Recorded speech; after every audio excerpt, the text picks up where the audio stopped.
South కొరియాలో absolutely doing nothing, అంటే celebrate that you do nothing. నువ్వేమీ చేయకపోవడానికి కూడా సెలబ్రేట్ చేసుకోగలగాలి. అదే లైఫ్. మోడర్న్ లైఫ్లో ఇంత బిజీ షెడ్యూల్స్లో మనం ఏమీ చేయకుండా కూర్చోగలమా? అలా కూర్చునే వాళ్ళు ఉంటారా?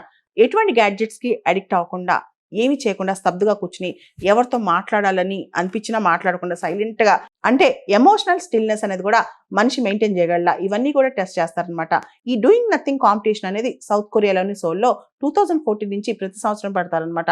జనరల్గా ఈ కాంపిటీషన్కి ఒక ఫారెస్ట్ ఏరియా, చాలా సైలెంట్గా సెరీన్గా ఉన్న ఏరియాస్లో ఈ కాంపిటీషన్ పెడతారు. అంటే ఆ ప్రాంతం కూడా, ఆ సెట్టింగ్ కూడా ఇన్ఫ్లుయెన్స్ ఉంటుంది అనమాట. కాబట్టి చాలా సైలెంట్గా ప్రశాంతంగా ఉన్న ప్లేస్లో, నేచర్కి చాలా దగ్గరున్న ప్లేస్లో ఈ డూయింగ్ నథింగ్ కాంపిటీషన్ పెడతారు. అంటే మానసికంగా ఎటువంటి అలజడి లేకుండా స్టిల్గా ఉండే మూమెంట్స్ అనమాట. మనుషులు పొజిషన్ షిఫ్ట్ కాకుండా, మైండ్ ఎక్కడికి డైవర్ట్ అవ్వకుండా ప్రశాంతంగా 90 నిమిషాల పాటు తన బ్రీత్ మీద, తన యొక్క స్టిల్నెస్ మీద, తన యొక్క ప్రశాంతత మీద, అసలు ఈ ప్రపంచంతో నాకు సంబంధం లేదు, ఈ ఫోన్తో నాకు సంబంధం లేదు, ఈ మాటలతో నాకు సంబంధం లేదు, ప్రపంచంలో జరిగే అలజడులతో, న్యూస్తో నాకు సంబంధం లేదు, నేను 90 నిమిషాల పాటు ఎటు మూవ్ అవను, నా బ్రెయిన్ నాదే అని చెప్పి ఎవరైతే ఉంటారో వాళ్ళే విన్ అవుతారు.